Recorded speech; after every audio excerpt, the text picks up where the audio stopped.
Estamos fazendo e vamos fazer de 2021 o ano da vacinação dos brasileiros. Os remédios políticos no parlamento são conhecidos e são todos amargos, alguns fatais. Veja, portanto, que não vamos ficar com conversa fiada.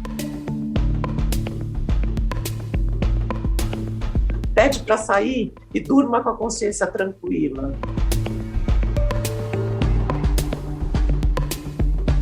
A semana começou com a suspeição do ex-juiz Sérgio Moro e terminou com Jair Bolsonaro despindo a fantasia de negacionista.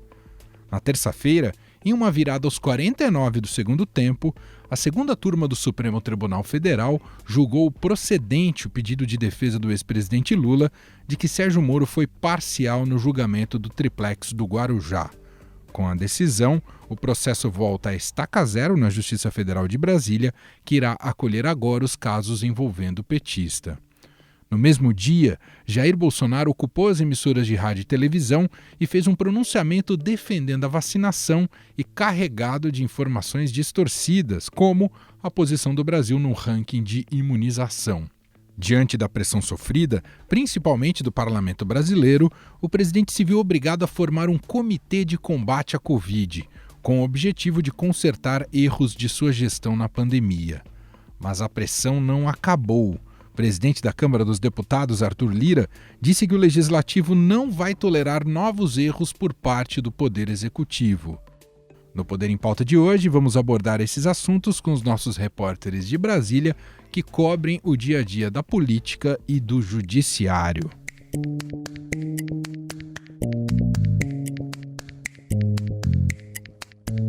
Primeiramente, Rafael Moraes Moura, que cobre o judiciário. Tudo bem, Rafa?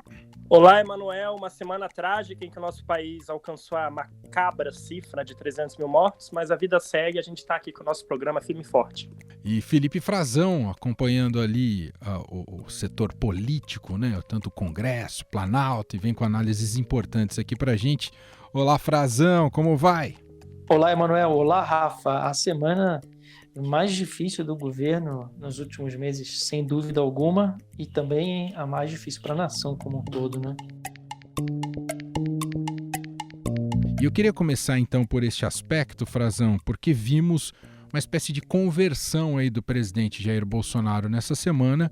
Não sabemos ao certo se as razões estão mais relacionadas aos aspectos eleitorais, com a chegada do Lula no páreo, que a gente tem até analisado isso aqui também no Poder em Pauta, ou se efetivamente ele sentiu o peso de todas essas mortes e o quanto isso estava desgastando e a necessidade de dar algum tipo de resposta. De qualquer modo, é uma conversão do presidente Jair Bolsonaro, mesmo que cosmética, não, Frazão? É uma conversão forçada, né? A fórceps, muita gente desconfia de quanto tempo isso vai durar e a genuinidade disso, né?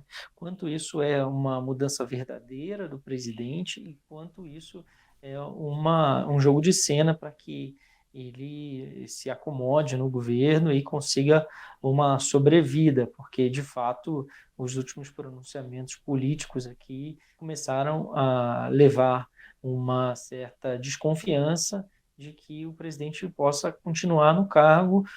A gente sabe que o Congresso tem uma série, mais de 60 pedidos de impeachment, e isso sim voltou a ser calculado, muito pressionado também pelo setor econômico, né, pelos empresários aí de diversos setores que estão insatisfeitos e fizeram uma carta cobrando respeito à nação, cobrando de fato um pacto pela vida, cobrando medidas sanitárias que sejam seguidas pelo governo, que o presidente lidere, né, que o presidente dê o exemplo e adote de uma vez por todas a ciência como guia de seu governo. E acho que uma das primeiras mudanças que a gente pode falar é que, de fato, ele trocou efetivamente o ministro da Saúde, né?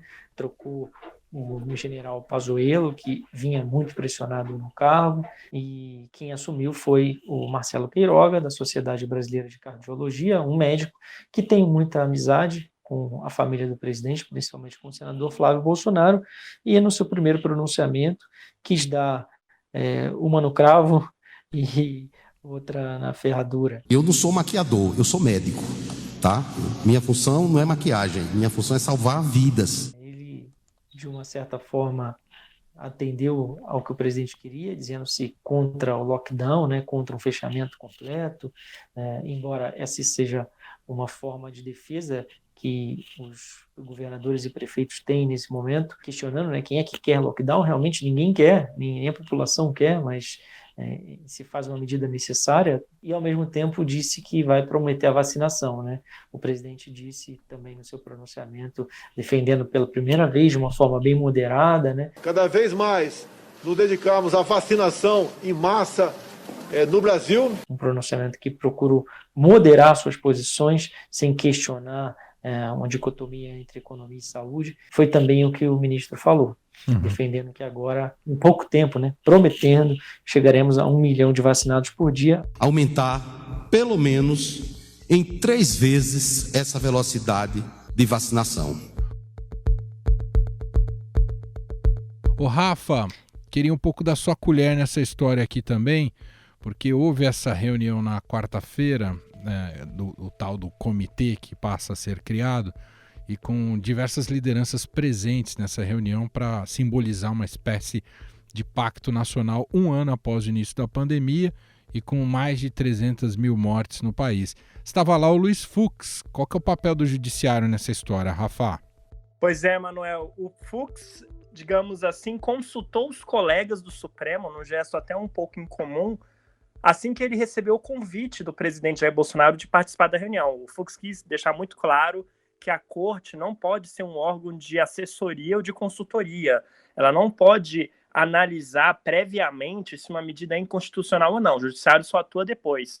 Então, uma das preocupações do presidente do Supremo era ser arrastado para essa crise e até mesmo poder ser usado pelo Palácio do Planalto para validar algumas medidas tomadas por esse comitê. Então, o Fux, a preocupação dele desde o início era estar em sintonia com os colegas, ser bem aberto, bem franco e transparente com eles. E os ministros, na semana passada, falaram, não, um convite do presidente Jair Bolsonaro, nesse momento em que a pandemia está no pior momento aqui no país, devemos sim estar presentes, mas não integrando nenhum órgão. E foi com essa, digamos assim, com esse aval do plenário que o presidente do Supremo foi na reunião que ocorreu na última quarta-feira, e ele deixou um recado bem claro, Emanuel, de que o Supremo não é um órgão de consulta e que tomou uma série de decisões a favor da ciência. Nós vamos verificar estratégias capazes de evitar a judicialização, que é um fator de demora na tomada dessas decisões. E até numa, digamos assim, alfinetada ao presidente Jair Bolsonaro, utilizou aquele julgamento que falava da autonomia de prefeitos e governadores tomarem medidas de isolamento social. Lembra, Manuel, que o Jair Bolsonaro frequentemente distorce esse julgamento do Supremo para dizer que o Supremo tirou qualquer responsabilidade do Palácio do Planalto na gestão da pandemia, né?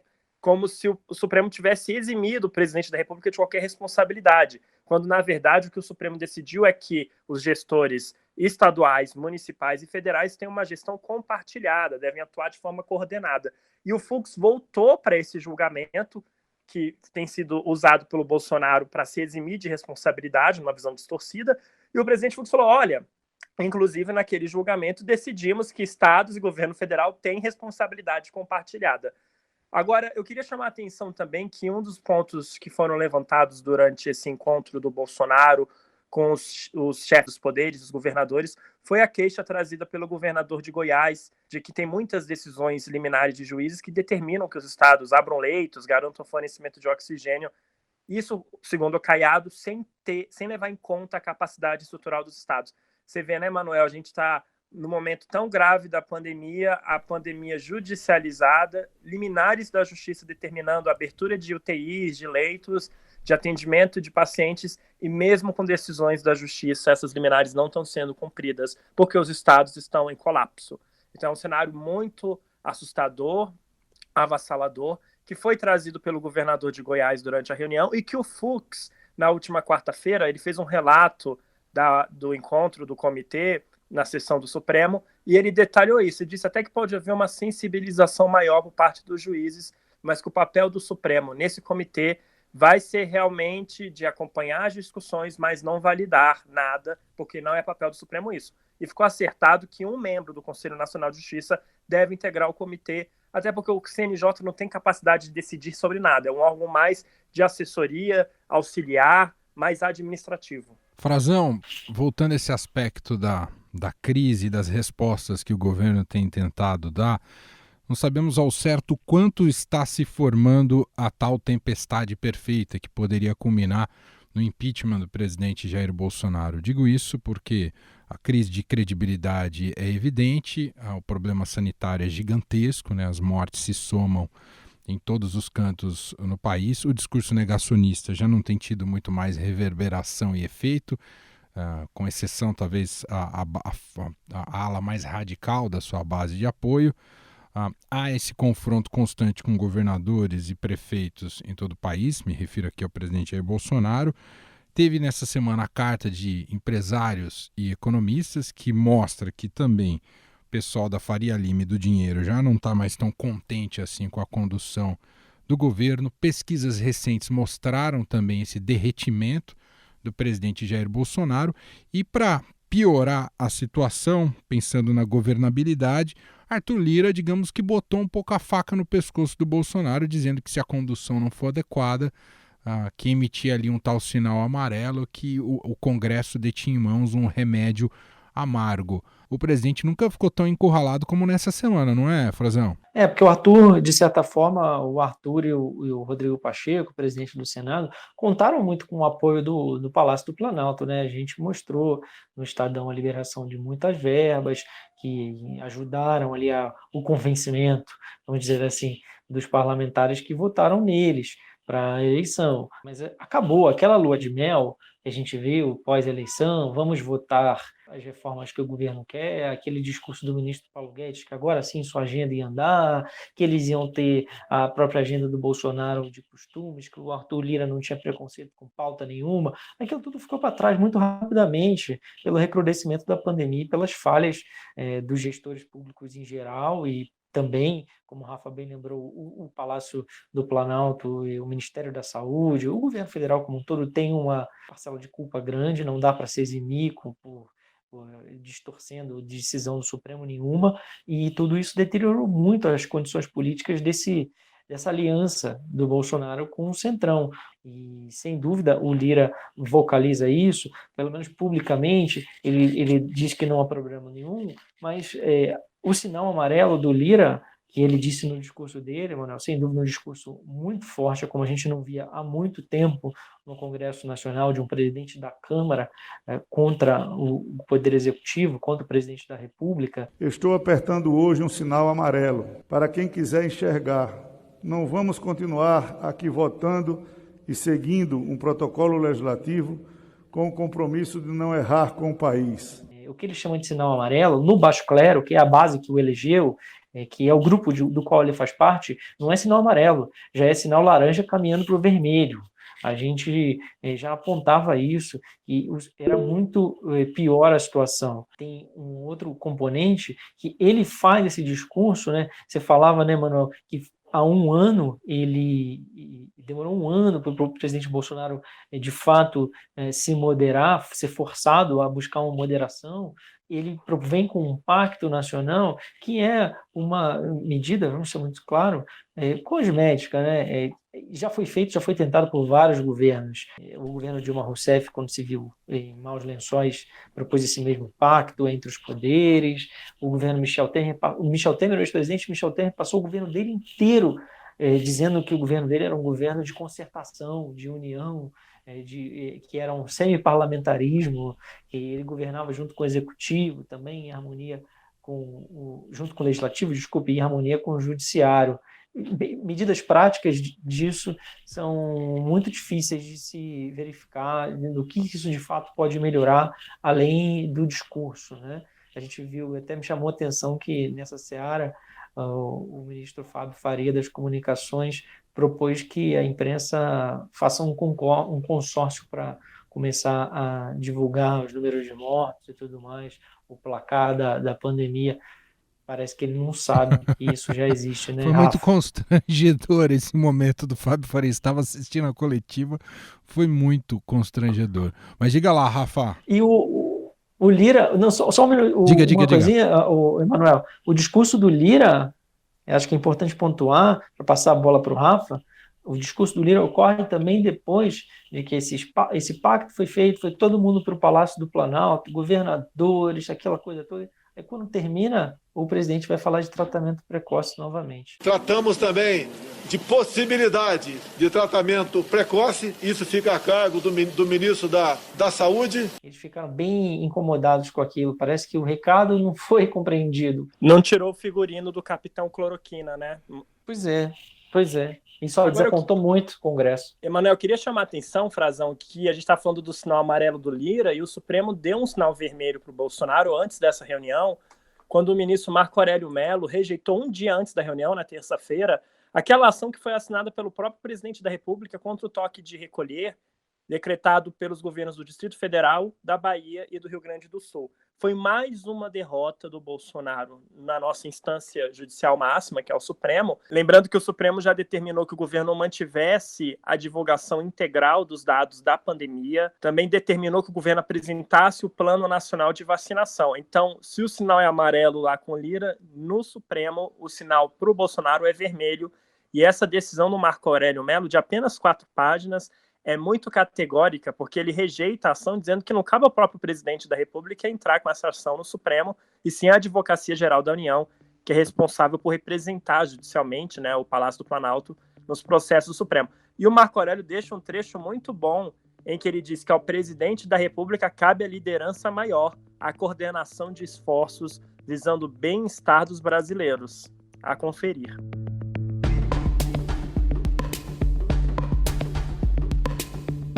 Vamos entrar aqui para repercutir e analisar uma outra notícia de suma importância dessa semana. Em condições normais de temperatura e pressão, se não tivéssemos uma crise tão grave da pandemia no país, né, e com o tipo de condução do governo Bolsonaro, estaríamos até hoje falando apenas dessa notícia e reverberando essa notícia, que foi o julgamento terminado, agora enfim terminado na segunda turma do Supremo Tribunal Federal, que declarou ali Moro parcial, o ex-juiz Sérgio Moro parcial, e isso tem um efeito imediato eleitoral para o ex-presidente Lula, que agora, digamos, Rafa, não sei se está certo essa definição, Lula está mais livre do que nunca, Rafa?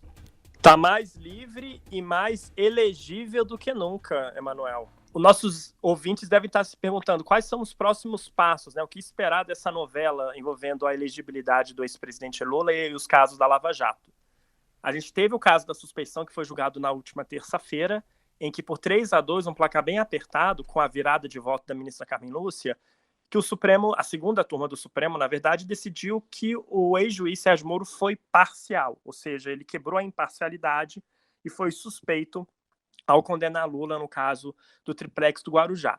O que isso significa na prática? Significa, Emanuel, que é como se todas as digitais do Moro nesse processo estivessem contaminadas. E esse processo vai ser implodido e vai ter que voltar à estaca zero, lá do início.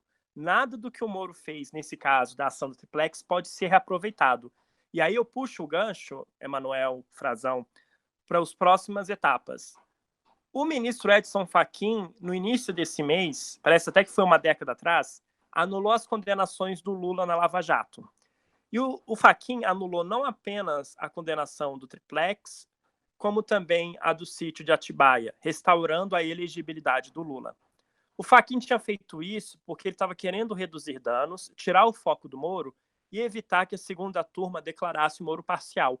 Porque pelo raciocínio do Fachin se eu tiro esses processos de Curitiba e mando para Brasília, anulando todas as condenações do Lula, na prática a condenação do Moro contra o Lula no triplex não existe mais. E se essa condenação não existe mais, para que se falar em suspeição? Essa foi a manobra que o Fachin tentou para esvaziar a discussão da suspeição, lembra, Manuel? Só que ele não conseguiu, porque a segunda turma falou, epa lá, não, vamos continuar com o julgamento contrariando o relator da Lava Jato. O que a gente pode esperar nas próximas semanas? o plenário do Supremo, e agora não é mais a segunda turma, que tem 5 ministros, é o plenário, que tem 11 ministros, tem um encontro marcado com o presidente Lula e a Lava Jato. O plenário do Supremo, Emanuel, na primeira quinzena de abril, ali por volta do dia 14, meu aniversário, inclusive, dia 15, deve julgar se mantém ou não a decisão do Fachin. E o que muda na prática? O Fachin derrubou as condenações do Lula na Lava Jato e mandou esses casos de Curitiba para Brasília, dizendo que não tinha conexão direta com a Petrobras. E aí o Fachin e a cúpula da Procuradoria-Geral da República avaliam que dá para ressuscitar a suspeição do Moro, dá para revisitar esse tema no plenário. Mas você vai falar, como assim, Rafael, se a segunda turma já decidiu que o Moro foi parcial? É que a decisão original do Fachin, antes do julgamento da segunda turma, anulou as condenações do Lula, lembra? Mandou os casos de Curitiba para Brasília, e o Fachin também determinou o arquivamento da suspeição do Moro. Ele foi ignorado pela segunda turma, só que agora o plenário vai esmiuçar toda a íntegra da decisão do Fachin. E aliados do Fachin avaliam que, se o plenário validar toda a decisão do Fachin, a anulação das condenações do Lula, o envio dos casos de Curitiba para Brasília e o arquivamento da suspeição do Moro, na prática é possível ter uma reviravolta aí. Então, Emanuel, vai ser interessante esse julgamento em abril, porque vai ter uma divisão aí na corte, ponto a ponto, que é como se fosse mais de um julgamento no mesmo julgamento. A avaliação que eu tenho nos bastidores, conversando com 4 ministros do Supremo, é de que todo mundo acha que é muito improvável que o plenário derrube a decisão do Fachin que beneficiou Lula. Ou seja, a tendência do plenário hoje, né, hoje, 26 de março, sexta-feira, seria manter o Lula elegível e essas condenações derrubadas. Aí, na suspeição, Emanuel, o bicho vai pegar. Tem gente que acha que dá para ter uma reviravolta, aquela ala mais pró-Lava Jato, enquanto que Gilmar Mendes, Ricardo Lewandowski, Cássio Nunes Marques, Alexandre de Moraes, acham que não, que isso está superado. Então, a gente vai ter que acompanhar essas duas discussões que vão rolar no próximo mês de abril. Frazão, um pouco a gente já avaliou até neste Poder em Pauta o significado da entrada do Lula novamente no jogo político, né? Não só como uma oposição mais direta e robusta ao presidente Jair Bolsonaro, mas também pelo potencial, pelo capital político que ele tem e o que isso pode significar em 2022. O que eu queria te ouvir rapidamente é sobre a figura de Sérgio Moro, que para muita gente era um presidenciável importante nesse cenário para 22. Ainda é ou não há mais clima para ter Moro no palanque em 22, Frazão? Está muito claro, né, Manuel, que tem uma pessoa que ainda aposta no Moro na vida política. Tem muita gente que tem essa esperança, né? Tem políticos que são muito próximos dele, como alguns senadores do Podemos, do Paraná, mas quem tem, de fato, atuado publicamente para tentar resgatá-lo, para ainda tentar se vitaminar com o capital político do ministro Sérgio Moro, do ex-ministro, né, é o governador João Dória, que tem feito reiteradas acenos para o Moro publicamente. E foi Dória também que expressou solidariedade com o Moro nesse julgamento. O João Dória aposta ainda que ele pode vir a ser um candidato. Talvez o sonho do Dória seja tê-lo como vice numa chapa à presidência da República. São as indicações que a gente tem de aliados do Dória, são a leitura possível de se fazer dos acenos que o Dória tem feito. Ao mesmo tempo, ele se opõe um pouco nessa questão ao ex-presidente Lula, ao se posicionar dessa forma, embora nos bastidores venha conversando muito com o PT. Muito difícil uma reabilitação do Sérgio Moro, né? Ele tem um capital, ele tem eleitorado, ele teria votos, seria um candidato forte, mas também a rejeição dele, as pesquisas indicam que a rejeição dele é muito alta, né? Ao longo desse processo eu vinha falando com o ministro algumas vezes, mas ele não queria falar em público, ele sempre se negava a comentar os resultados desse julgamento, né? Mas veio a público. Isso também não deixa de ser um sinal de posicionamento político dele, quando ele mais uma vez usa a bandeira da Operação Lava Jato, dizendo que ela foi um combate histórico, um marco, né, no combate à corrupção e lavagem de dinheiro no Brasil, que todos os acusados foram tratados com o devido respeito, com imparcialidade, sem nenhuma animosidade da parte dele. Eu queria só fazer uma observação, se tivermos ainda um tempinho, de que nesse julgamento que foi 3-2 pela suspeição do Moro, além do voto da Carmen Lúcia, que a gente já tinha, lembra, Emanuel, falado aqui no Poder em Pauta, que ela podia virar um olho no Cássio Nunes e outro olho na Carmen Lúcia, eu tinha falado com vocês. Sim. E chama atenção o voto do Cássio Nunes, que é o ministro indicado pelo Jair Bolsonaro, que se diz garantista, que votava alinhado a Gilmar Mendes e Ricardo Lewandowski nos julgamentos de Lava Jato na segunda turma, só que nesse caso que envolvia Lula, ocorre uma espécie de divórcio, não sabemos se é definitivo ou pontual, e ele se alinha a Edson Fachin. O voto do Cássio surpreendeu alguns integrantes do Supremo, mas a avaliação nos bastidores é de que ele foi feito sob medida para atender aos interesses do Palácio do Planalto, já que, em tese, deixaria mais empecilhos a uma candidatura do Lula nas eleições de 2022. Era só esse ponto que eu queria destacar mesmo. Muito bem colocado. Isso até fez com que depois, na sequência, o Gilmar Mendes, mesmo já tendo votado, tomasse a palavra por mais 1h30, de tal maneira que ele estava bravo com o voto do Cássio. As nossas definições de puxão de orelha e reprimenda foram atualizadas, né, Manuel? Porque foi assim, falou juiz covarde, nem no Piauí isso é garantismo. Atrás, muitas vezes, da técnica de não conhecimento de habeas corpus, se esconde um covarde. E o Cássio ouviu tudo caladinho, depois fez uma breve intervenção de 1 minuto e pronto. Recolheu o banquinho e foi embora. Gente, esse é o Poder em Pauta com Rafael Moraes Moura e Felipe Frazão. Na parte final aqui do programa, para a gente relaxar um pouco, porque essa república não está nos ajudando muito a, enfim, ter momentos de tranquilidade. O Rafa sempre traz suas indicações culturais, audiovisuais, quase sempre audiovisuais. E qual que é de hoje, Rafa? Eu só digo que quase tudo que eu indiquei no Poder em Pauta foi indicado ao Oscar, né, Manuel? Foi um bom oráculo, né? Indiquei o Mank, indiquei o Soul, indiquei o Som do Silêncio, o documentário Time, tudo foi indicado. E agora a minha indicação é de um outro filme indicado ao Oscar. Eu acho que é A Joia Escondida da Academia.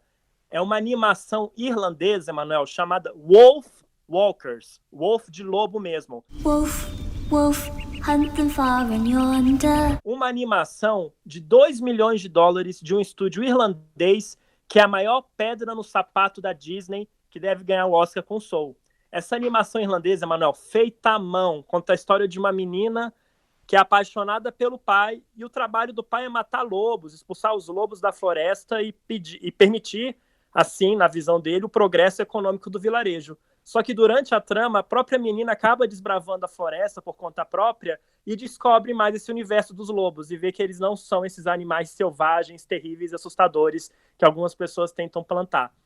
Então, o filme é uma alegoria poderosa contra o fanatismo religioso, fala de colonização, mensagem de proteção ao meio ambiente e o sacrifício que pais e mães fazem pelos seus filhos. É arrebatador, feito à mão, é um colírio para os olhos, uma pintura. Está na Apple TV, Wolf Walkers.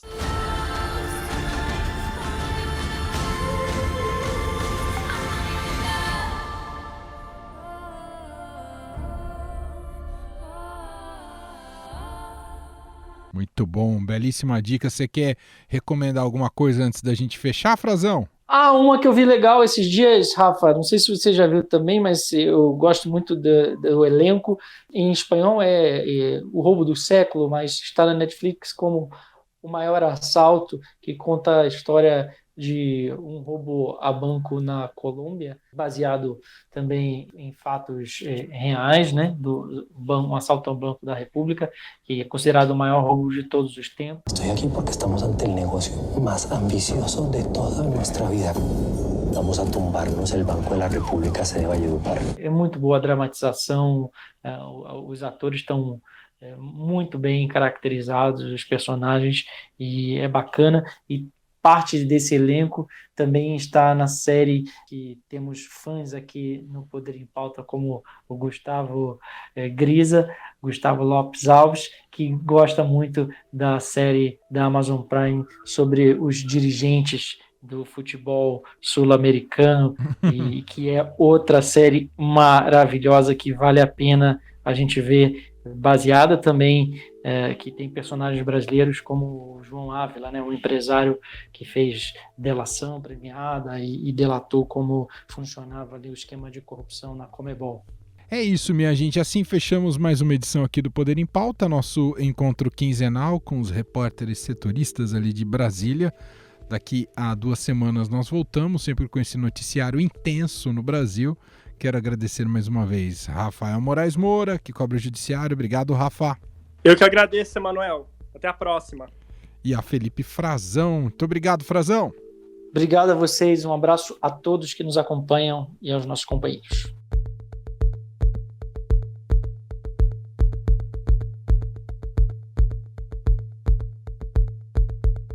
E este foi o Estadão Notícias de hoje, sexta-feira, 26 de março de 2021. A apresentação foi minha, Emanuel Bonfim, na produção e edição, Gustavo Lopes. A montagem é de Moacir Biasi, diretor de jornalismo do Grupo Estado, João Fábio Caminoto, e o nosso e-mail, podcast@estadão.com. Um abraço para você, um ótimo fim de semana e até mais.